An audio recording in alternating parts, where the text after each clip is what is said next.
Ladies and gentlemen, welcome to the first episode of The Internal Athlete, brought to you by Internal Athletics. Today's guest is Ballard High School alumni, Louisville, Kentucky native, former college baseball player, Division III NJCAA academic All-American, student athlete at its finest. 2 years starting catcher at Owens Community College, is now the coach of not one, but two travel ball teams in his hometown, and personally one of my closest friends and mentor, Trenton Byrd. Howdy, Trenton Byrd, howdy. how are you doing today? Doing great, man. How about you? Doing pretty good, man. I had a good day at work today, so can't complain. That's good. That's good. I just actually wrapped up with some lessons, young prodigies in the making. Oh yeah, absolutely. Absolutely.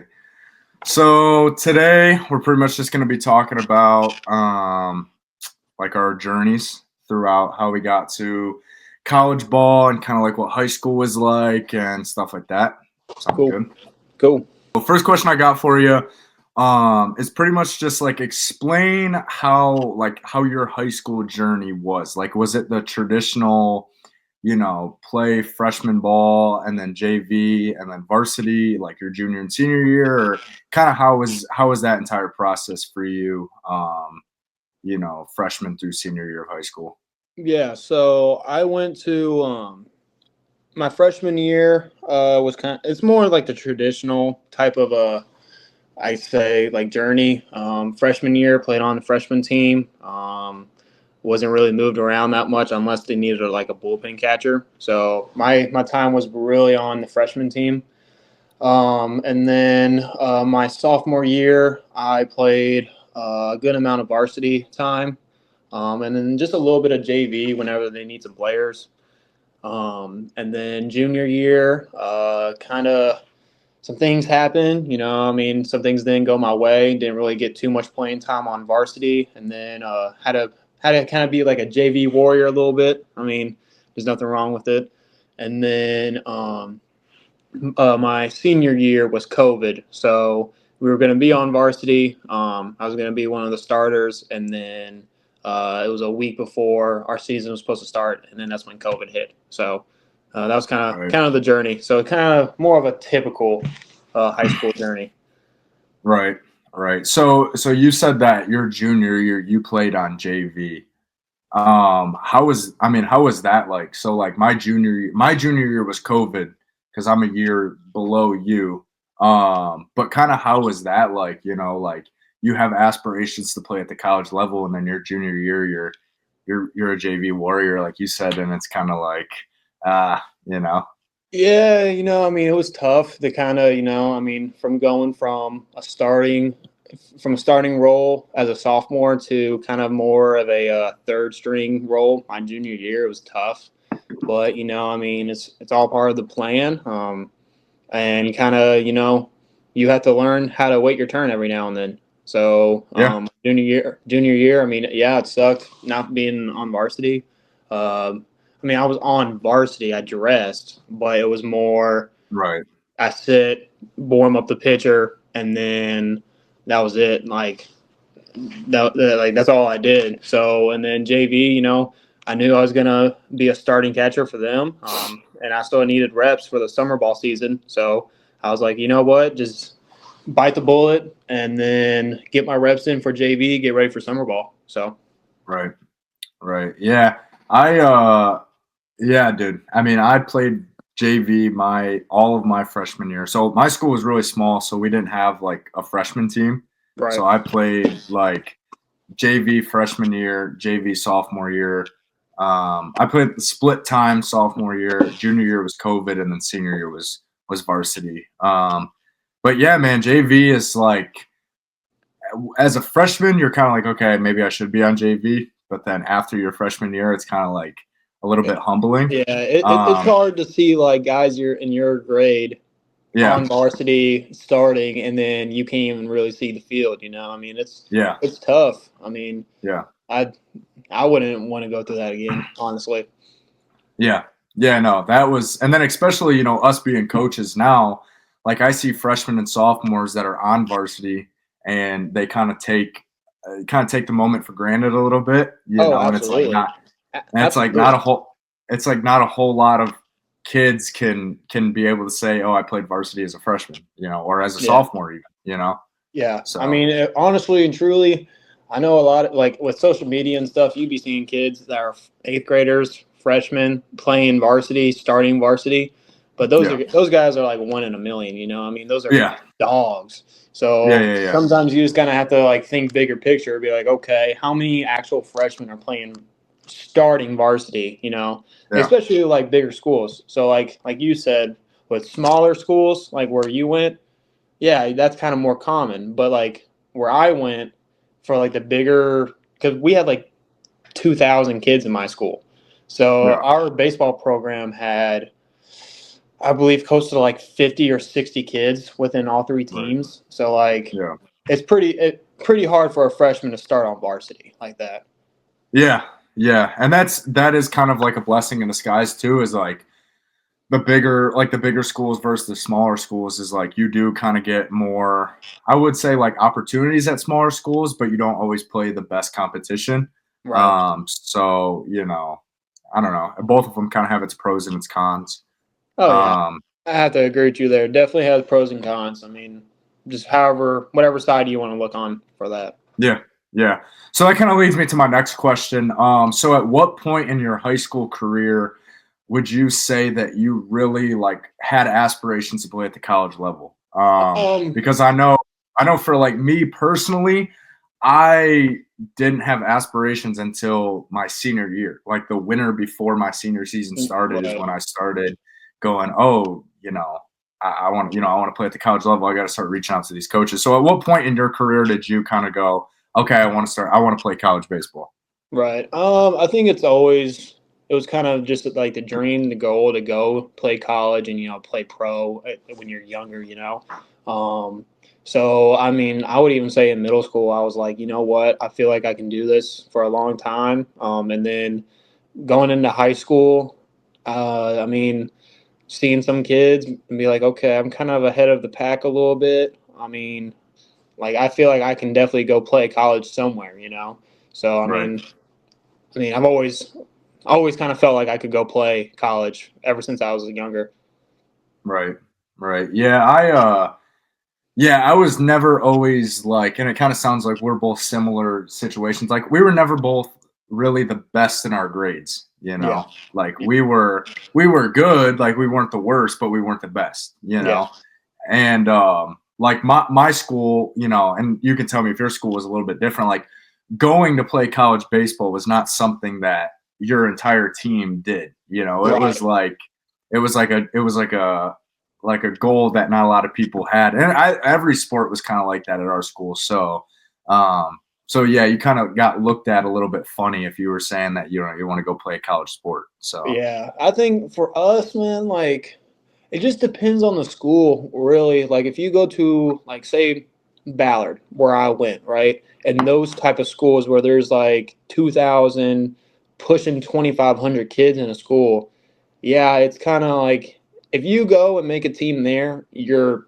really good. Now, if you go to more like South Kentucky, now I'm not going to knock on them. There's some dogs down there. But if you go more towards like the county schools, yeah, it's kind of like the same with you. So, right, I mean, it just really just depends on where you're at here. right, yeah, um, yeah, man. I mean, definitely, I would say, if you want to go play college baseball, just do it, man. I mean, Dude, you don't have to. absolutely. You don't have Absolutely. to be. You don't have. College was like the best 3 years of my life, man. Like Yeah. especially college baseball, just with all like the guys that we met, the trips that we went on. I mean, all like the shenanigans that we got into, man. Like it was Dude. it was definitely worth like traveling across the country to go play. Right. Yeah. So yeah, that right there kind of leads me to my next question. Was like, so obviously you went to Ballard High School, 4 years there. You bounced between JV and varsity, and then you eventually end up picking Owens Community College as your school to go to. Right. So like, how did you? And I know, like on a personal level, I already know this story, but for the listeners. Like how did you hear about Owens, and then eventually what made you end up picking Owens? Right. So really, we just got to go back to the start of my recruiting process. So my junior year was when I really started getting some attention from college coaches, some NAIAs, and that was pretty much it my junior year. Wasn't anything. I think I had like one or two D3s, but nothing really crazy. And then senior year was where I was starting to get a lot more attention. And then I had probably a couple offers from NAIA, a couple offers from D3, a couple walk-ons from some D2s. And then actually, once COVID hit, all that was gone besides one offer from a small school in Kansas. So it was it kind of stunk a little bit. I mean, I had a lot of coaches wanting me, and then once COVID hit, it was gone. So, and Right. then so Owens, I was actually just scrolling through Twitter, and it was actually my last week kind of deciding whether or not I wanted to go to University of Kentucky just to be a student or to keep on trying to play baseball. And I just saw like this school, Owens Express, and I was like, man, I played on a travel team named the Express. Like, let's just see what they're about. And I was like, okay, I kind of like what they got going on right now. Field's nice. It looks like they got some decent players moving on. And then I messaged Narker, who was the assistant catching coach and hitting coach at the time. And I was like, hey, look, like I really want to play. I know it's kind of late in the recruiting process. Would love to set up a talk or whatever. And then he messaged me within an hour and said, I love your video, what you sent. Here's Coach Parashow's number. He's expecting your call. And then 2 days later, I FaceTimed Parashow and was like, he just told me, look, we're going to offer you a spot. And then, yeah, it was kind of just like that. And I kind of just committed on the spot. I was like, dude, I'm not going to pass up this opportunity, especially with COVID. We don't know what's going to go on. And so I just told him, look, I'm coming. So, but yeah, that was kind of my recruiting process. Yeah. And then I know we've talked about before is like, Coach P sent you, pictures and stuff of the facilities in the field and the weight room and this, that, and whatever. Was there a specific thing for you, like not just facility wise, but like academics or whatnot that really like stood out to you and your family that was like, this is the school that I want to go to? Yeah. I mean, college, you're a student athlete, student comes first. So Coach P kind of sold me that Owens, they had a really good academic program, especially for the field that I wanted to get into, the exercise science. He told me that he knows the professor that really runs it all, and he also has had some players that were in exercise science, and they love it. So that was like, you know what? I mean, I think it's too good of an offer to pass up, Right. So that was kind of how the academic side went. Right. Yeah. Yeah, dude. I remember when I went on my visit, dude. It was I was texting Menendez, who is the pitching coach. I think he's still the pitching coach there. Maybe Narker took over. No, it's Narker. I thought. Oh. I thought. I don't Anyway. even know. I don't even know. Yeah, I have no clue. But I was texting Menendez or emailing Menendez, thinking it was Coach P. So I was texting the pitching coach, thinking it was the head coach. Invited me on a visit, and Menendez comes up to me and my family and like shook my hand, and he was like, "Ready for your visit?" And I was like, "Yeah, sure." Like I thought I was meeting with Coach P. So he like walked us down the hallway, like where the Hall of Fame's at and stuff. Yeah. And we talked and stuff, and we were talking about like one thing that really stuck out to my parents was the study tables that we did. Yeah. Because I've always kind of struggled academically, and they like that the coaches like forced us to sit and do our homework. work. Yeah. even though like 80% of the time we never did any of our work in Yeah, study no. tables. But But that we 20%, man, you were in there grinding. hey, well, dude, that was realistically, I mean, like I genuinely could not get homework done at my house. Like I would either have to go to like Panera and do my homework or study tables. And I would just Yeah. crank it all out at study tables and get it done there. So yeah, dude, it was you know, definitely that's what sold me. And then yeah, when I talked to P, after I was talking to Menendez, I talked to P and he was like, listen, dude, I'm gonna tell you right now, like, you're probably not gonna play your freshman year. Like Right. that's just the reality of it. And he's like, we'll give you an opportunity to earn it your sophomore year by Yeah. giving you like inner squads and stuff like that as a freshman. But so he was very honest with me, and so Yeah, I mean he was pretty much on that FaceTime we had. It was the same way, and I loved it. I mean, it makes because I feel like with a lot of like incoming freshmen, they have these high hopes that I'm gonna start and all this, and then when you get into college, it's a different breed. Like, I mean, you're going against grown men, so and yeah. then like for P to tell us like right out the gate, look, you got to earn everything. I think that made us want to work harder and not Hmm. just be given the spot. And then if we sucked, then everybody's like, well, who's this guy? Yeah. Yeah. No, yeah. And I definitely think that helped. And I talked to him yesterday. I think that definitely helped build the culture of Owens. Oh, Is absolutely. like there's no, and especially after Owens trying to go to a 4-year school, you're talking to a bunch of different coaches, and you can kind of tell when coaches are bullshitting with you a little bit, Oh, yeah. and it's like P never did that with you. Yeah. He was straight up. Like if he thought that you essentially sucked and needed to work on some stuff, then he would tell you that you sucked and you need to work on some stuff. Yeah. So Yeah. yeah. So during that recruiting process of like transitioning from high school to baseball, I know for me, there was definitely a moment where I was like, am I even good enough to play at the college level? Right. Right. Was there ever like a moment for you where you thought that in your head was like, I wonder how fast I can reverse this process because I don't know if I'm good enough to play at the college level? Oh, yeah, dude. I mean, I think my first year was kind of more of an eye opener. Like, man, like, so my first year was the first year, like, guys, like, with COVID, there was 21-year-olds still playing JUCO. And Yeah. so when you walk in I think I was 19, and you walk in and I'm like, man, like I'm going against like grown men. Like that's where it's like, geez, the ball sounds different off the bat. Pitchers are Yeah. throwing harder. I mean, there are definitely some times where it's like, do I really like, am I supposed to be here? And then even throughout like my career, I mean, it. I mean, we joke about it every now and then, but like when you get in a slump, it's hard getting out because Yeah. your mind's racing 1,000 miles an hour.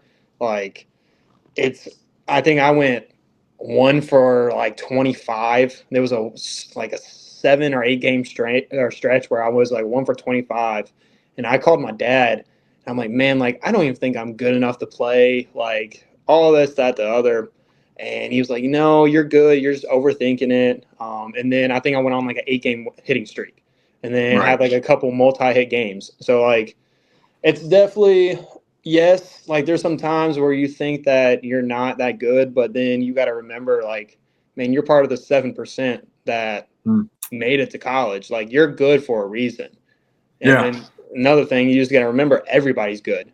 Like you were good from your hometown. I was good from my hometown, and then there's 41 other guys that were good from their hometowns. Yeah. So it's competitive. It's hard.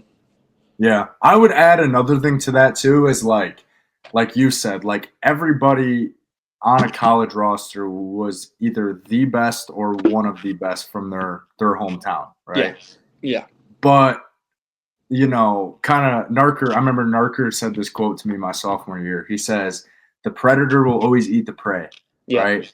And there was dudes. I mean, dude, I remember give a quick shout out real quick, like Cullen, yeah, my sophomore year, your third year. Like, dude, he came in and I was like, this dude is a dog, bro. Like, he's front squatting 405 the first day on campus, bro. And I don't even and think he's he had like, practice yet, and he was out there in the weight room, and he was just like squatting 405. I'm like, dang, who's this guy? dude, and I'm talking to him like the first day, and you know, I'm like, I'm a sophomore, like I should be like intimidating freshmen or whatever. And he's telling me he's had like 3 ACL surgeries, and I'm like, dude, and he's still squatting that. Yeah, like that was the most like I wouldn't even say humiliating because I'm like I'm happy this guy's on my team, but at the same time I'm like, dude, this makes me want to work so much more harder. Oh, absolutely, man. Absolutely. Because this guy will outplay me if I don't work my absolute tail off. So you were talking about a little bit like your hitting slump and like stuff like that. And obviously every college athlete goes through struggles throughout their career. That's just part of the game. And then especially being a baseball player, dude, like failure is inevitable. Like if you bat, like if you hit the ball 3 out of 10 times, you're still considered a really successful hitter.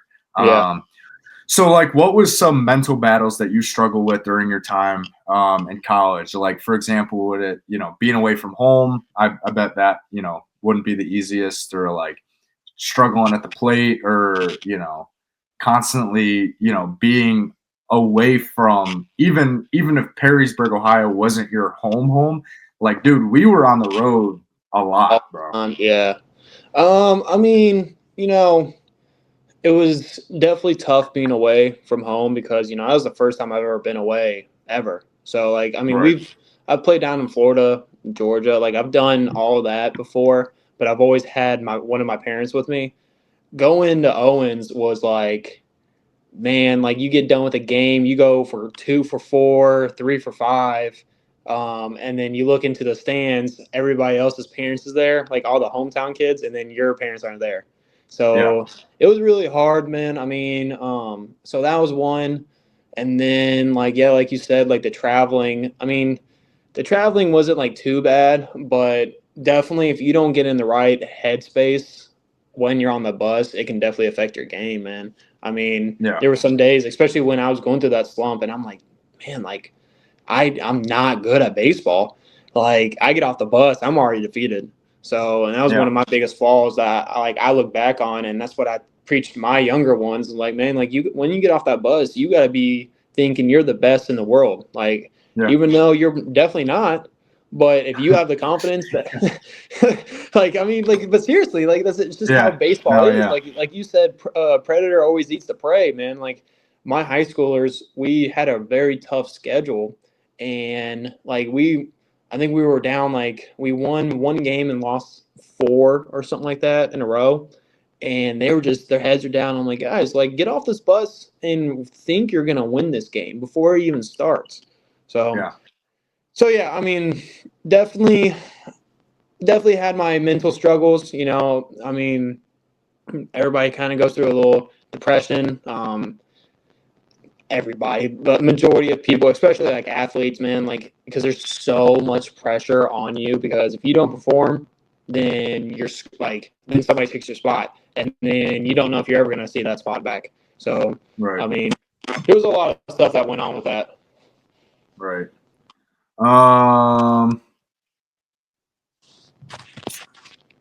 are you using like a different like earbud or anything? I know. Like your audio is kind of like staticky. What about now?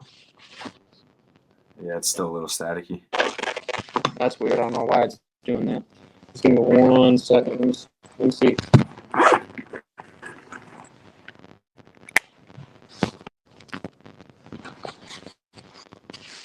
What about now? Yeah, it's still a little staticky. What about now? All right. Yeah, it's good. All right. Yeah. All right. A couple more questions. Oh, jeez. Don't look at me like that. Okay. All right. If you could go back in time to freshman Byrd, Like you're ready to conquer the world. Freshman, okay, let me restate that question.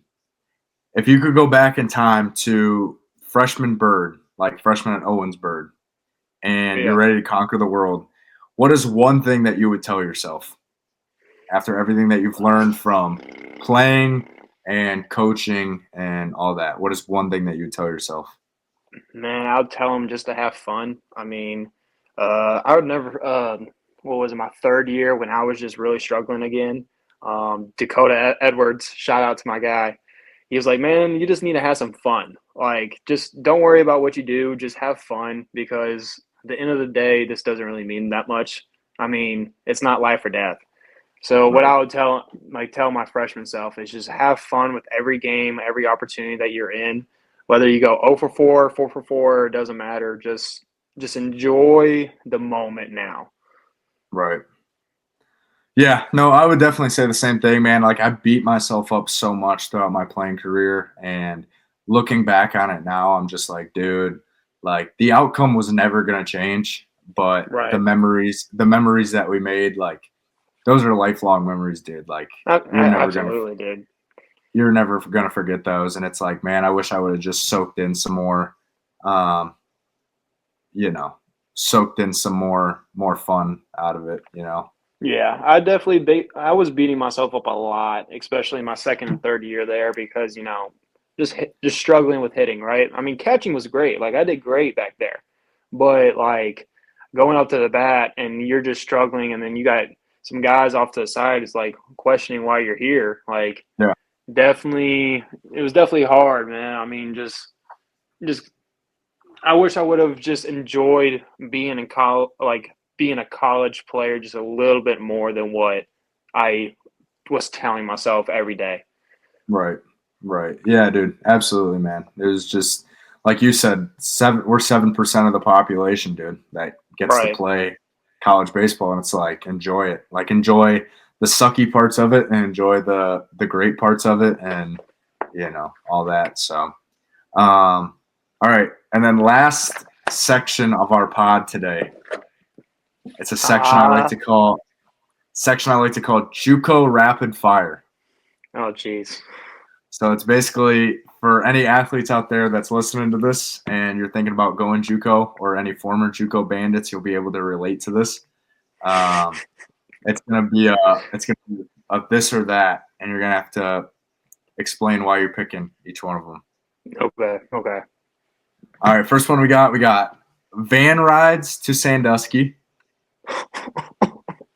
which my sophomore year felt like we were doing that 3 times a week, and terrible. Yep. Stopping at Terrible. either Cane's, Or McDonald's. or McDonald's, sometimes Sonic if we got lucky. Yeah. Well, I don't think no, that might have been when we drove. No. We never went to Sonic. Yeah, that might have been when we. Yeah. It was always Cane's if we won the doubleheader, or McDonald's if we lost at least one game. Yeah. Yeah. So van ride to Sandusky or 8 a.m. tart pole. Ooh. Because you already know for them 8 a.m. tart poles, boy, everybody and their brothers is hung like a horse. Nobody wants to be there, bro. It's like it's literally either rainy, freezing, or both. Yeah. I don't know, man. Those are tough. I think me personally, I'd much rather have the 8 a.m. tar pools because those vans, dude, had no AC, no radio, and we only had 3 of them for 43 dudes. Do the math. Yeah. There's like 17 guys for an 8-passenger van. Like it. Yeah, dude. Math was not mathing, and especially after games when you're sitting next to some nasty ass dudes, man. Like the van stunk. Yeah, it was bad. It was bad, dude. I'd have to agree. Yeah, definitely 8 a.m. tart pole, because the 8 a.m. tart pole, usually you can go home, shower, maybe grab some McDonald's breakfast, and then you got to be back at the field at 11 for BP. Yeah, you got time in between, like, and I mean honestly and truly, we all even woke up like at 8 a.m. anyways. Yeah. So Yeah. All right, next one. We got the homemade PB&Js for in between doubleheaders, and electric. or the McDonald's after a game, the $6 budget. Dude, I think I'm going with the Because here's PB the and thing. J's. So here's the thing, though, is like the kids out there listening that's listening to this, okay?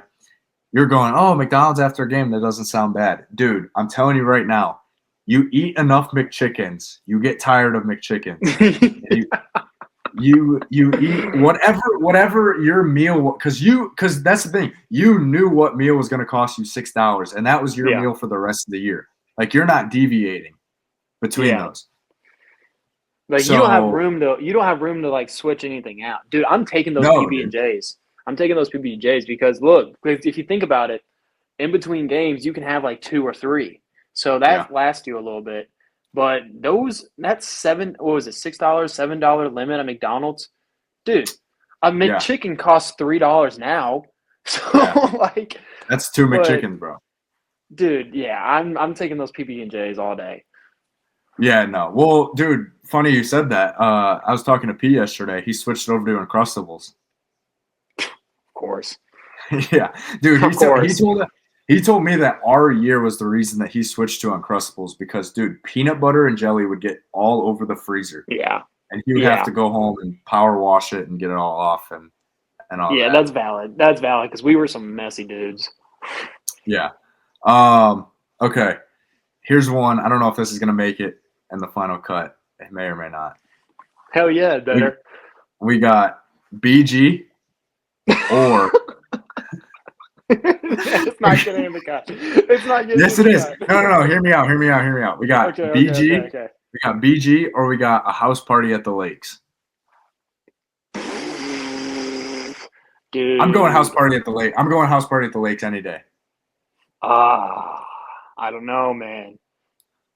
Oh, so it depends. It depends. Okay. Actually, no, it doesn't. House party at the house party Dude, house because party at the lakes, bro, because like you can walk around and like my house was like right here. So I could okay, but you just got to think like this though. My house was the party house, so like yeah. we always like me, yeah, me, Jackson, and Colson, and our girlfriends at the time would all have to pick up after everybody. And so, like my third year, I told everybody, I said, "Look, I don't mind hosting, but you guys are gonna pick up, like flat out." But and then if we go to like the BG, dude, I didn't have to pick up. The only thing we had to do was get a DD, and usually it was always like 3 people that could DD that night. You know, Yeah. so, I mean, for more like, for more of like, For more of the memory's sake, I'm going house party at the lakes. yes, because there's a lot of good memories at our house parties. 100%. 100%. Yeah, dude. Gosh, I miss the lakes. Yeah, I do too, man. All right, last question of the day, and then we're gonna call it a day. This was Cool. actually shorter than I thought it was gonna be, bro. It's only I was about to 35 say, minutes. we kind of just went through everything fast. Yeah. Okay. So if you could go back in time, okay, Okay. would you redo the Oakton series your sophomore year, my freshman year, Okay. or would you redo the Juliet series my sophomore year, Oh, your third is year? that even a question, dude? Juliet. I mean, Yeah. because look, so the Oakton games, we were kind of burnt out. Now, don't get me wrong, I love that team. Like all those guys were great. But it was just we were like you could tell like everybody was tired. Like Yeah. I was tired catching. Our 5 of our starting pitchers were tired throwing. Like our infielders were tired. It was rough. And then Yeah. so even if we did make it to the World Series, I don't think we would have performed. No. That 48-4 team against Juliet, dude. I think it might have been Yeah. more than that. We had over 50 wins that year. No. I'm pretty sure it was 48. I could be wrong, but we were Yeah. dude, we were the 3rd ranked team in the country going into postseason. Yeah. And we lose the series 2-1 against Juliet and we don't make it to the World Series, but a team that Yeah. won 22 games did. Making Yeah. that make sense. Yeah. No. So I think the Juliet, because if you think about it, if we would have had Hunter Allen who didn't like cramp up that second game for the third game, if Cam Darrington all year had this wicked cutter that nobody could touch. The one day that it was off, it was against Juliet. I mean, none of our guys were really hitting. I mean, it was just like everything was against us. So Juliet was probably the game that we could have. I would switch for sure. Yeah, 100%. Yeah, dude. Especially like you said, like the teams that we had, dude, was just like, and there's no shade against my freshman year team, but dude, the chemistry my sophomore year was just like, yeah, dude. I mean, honestly, out of the three teams, so my freshman year was the World Series team, my second year was the Oakton team, and then my third year was the Julia team. Love my freshman year dudes, like, but I honestly don't think we deserve to be there. Like, I'll never forget. We get down there, man, and we see a team from Texas, Tyler Junior College, who is a D1 JUCO now, man. They got guys that are like 6'4", 225, and that's everybody. Like, they had a guy that was leading the entire nation in all levels and home runs that year. He had like 35 home runs. It was just grown man. I mean, like, and then we were just this small little team from Ohio just trying to do something. But I think if we would have went to the World Series my third year, your second year, I think we could have made a dent in there. I'm not saying we could have won it because there's some good teams that are in there, but I'm saying that we could definitely win a few ball games and get closer to the championship. Yeah, absolutely. Yeah, dude. Yeah, man. That's all I got. Cool, man. That went well. 40 minutes. Not bad.